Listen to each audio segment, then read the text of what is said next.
Hoje eu vim falar sobre uma pergunta que geralmente eu recebo nos meus atendimentos ou então no direct, que é a seguinte pergunta: se eu fui um filho ou uma filha de mãe ou pai narcisista, eu posso também me tornar uma mãe narcisista? Ou seja, eu posso também me tornar uma pessoa abusiva com outras pessoas, com o meu marido, com a minha esposa, com amigos ou até mesmo com os meus filhos? Então, se você quer entender mais sobre isso, fique nesse vídeo de hoje. Eu vou responder essa pergunta sob dois prismas. Primeiro, sobre o prisma da internalização e depois sobre o prisma da identificação com o agressor. A internalização ocorre quando a gente assimila determinados comportamentos, determinadas posturas, determinados jeitos de ser e de agir no mundo das pessoas com quem convivemos. Primeiro a gente tem que pensar que o nosso eu, ele é como uma colcha de retalhos, que ele vai se formando a partir da interação das pessoas com quem a gente vai convivendo, não só na infância, né, na nossa família primitiva, que são os nossos pais, em primeiro lugar, os nossos cuidadores, depois os nossos irmãos, mas posteriormente também os nossos amigos, os nossos parceiros amorosos e as pessoas com quem a gente vai convivendo. Então, nós vamos realmente internalizando e replicando determinados comportamentos que a gente aprende ali na nossa família primitiva, principalmente com os nossos cuidadores principais, seja o pai ou a mãe ou a pessoa que exerceu essa função na nossa vida.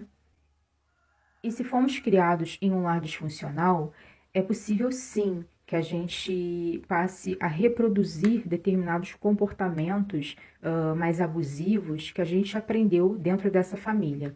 E esse é o primeiro ponto. O outro conceito é o da identificação com o agressor.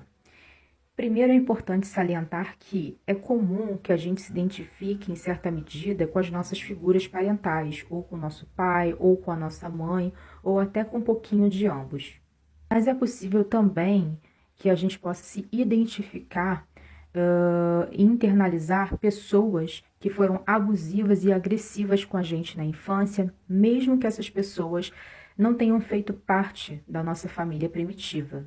E a gente tanto pode se identificar com a fala dessas pessoas, quanto também a gente pode se identificar com o padrão de comportamento delas. Então, se a gente passou por algum tipo de abuso na infância, é possível sim que a gente possa reproduzir esse comportamento com outras pessoas na vida adulta. Inclusive, essa é uma das explicações do porquê algumas pessoas que foram abusadas na infância, né, que sofreram abuso na infância, acabam se tornando também na vida adulta.